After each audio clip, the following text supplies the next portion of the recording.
جريمة القتاتين، وقفة عند بضاعة الشيطان الرجيم.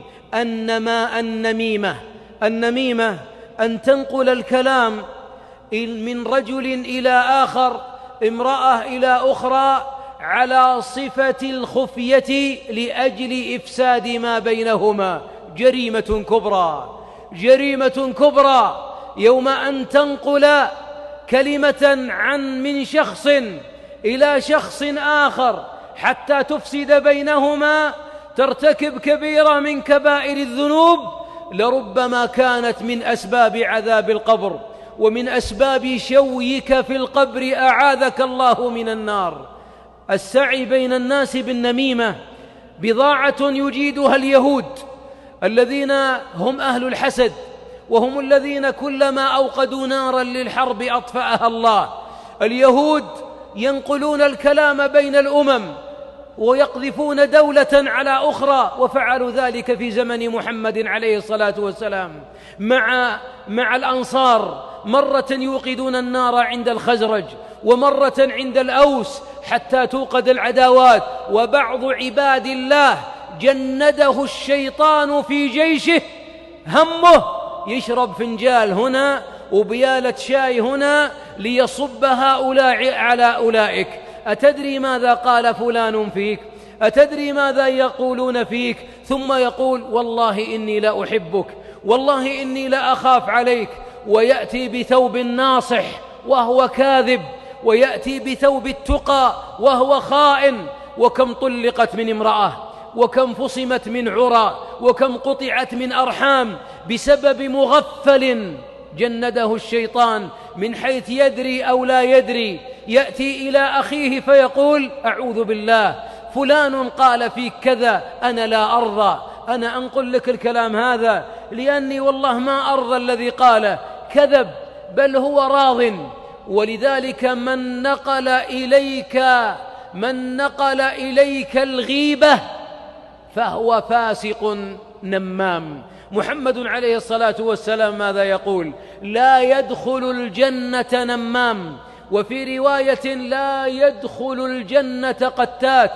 وأحبابي ترى القتات لا يأتينا بثوب عدو، لو أن النمام يأتي بثوب عدو لطردناه، لكنه يأتي بثوب مشفق، يأتي بثوب ناصح، يأتي بثوب مهتم، يأتي بعين باكية ويحوقل إنا لله وإنا إليه راجعون. الناس فسدوا.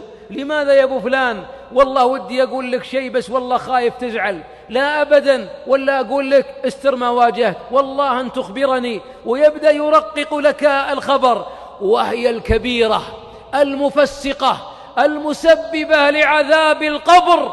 يقول فلان قال فيك، ولو كان صادق فهو فاسق. حتى لو كان صادق فهو فاسق، إلا إن كنت تسأله عن طريق استفتاء أو عند القضاء أو عند المشورة في الزواج ونحوه، أرخص بعض أهل العلم في ذلك. أما أن ينقل لك شيئا عن آخر وهو غائب عنك، فاعلم أنه جندي من جنود إبليس. وقد زين الشيطان لبعض الناس أنهم لا يرتاحون حتى يوقدوا النيران في بيوت الناس، وحتى يوقدوا النيران في قلوب الناس. واحد مرتاح ومع مجموعة ومع زملائه ومع أصحابه، يأتي شخص ويقول ناصح ويرسل له رسالة واتساب، فلان قال فيك وقال فيك، وتحت يكتب فاعل خير، وقد فعل الشر كله، امسحه ورد عليه وقل له اتق الله.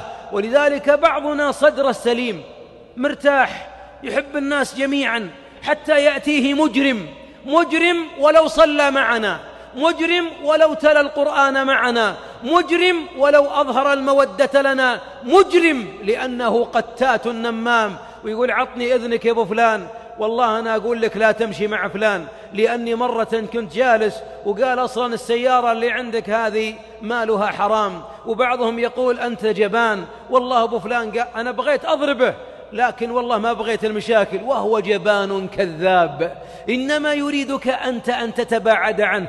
ولذلك النمام تجتمع فيه كل القاذورات الأخلاقية. النمام حاسد، النمام مغتاب، النمام كاذب، النمام فاسق. ولذلك عندما تواقدت النيران على قبور بعض المسلمين تحت الأرض لأنهم استسهلوا النمامة، ولذا قال الحبيب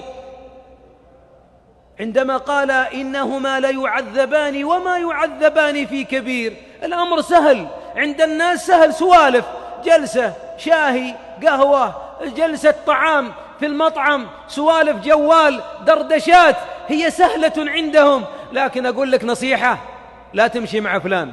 ليه؟ بس وسكر، مجرم، لأنها أوقد النار في قلبك وأنت ما تدري. هو ليس بناصح بل فاسق، لأن الكبائر كبائر الذنوب ما توعد الله صاحبها بلعنة أو بعذاب فإنه صاحبها يفسق، والنمام فاسق ولو كان قد حفظ القرآن كله إذا استباح ذلك. ولذلك أيها الأحباب قال الحق جل وعلا: ولا تطع كل حلاف مهين هماز مشاء بنميم. مشاء بنميم. ولذلك بعض الناس مهنته وظيفته شاغره الذي عينه الشيطان يلف في المجالس ولا يفرح بوجود الناجحين، حسود، قلبه كالدود، أسود، يقطر فمه قيحا وعينه قيحا، يحسد فلان ويرى فلانا سيشارك فلانا فيفسد ما بينهما، بيتزوج بنت فلان، أنصحك البيت هذا مهم مضبوط، وهو فاجر كاذب يريده أن يطرده عن فلانة لأنه قيل أنها جميلة. فلانة يا فلان، يا فلان يقال أنها حافظة للقرآن.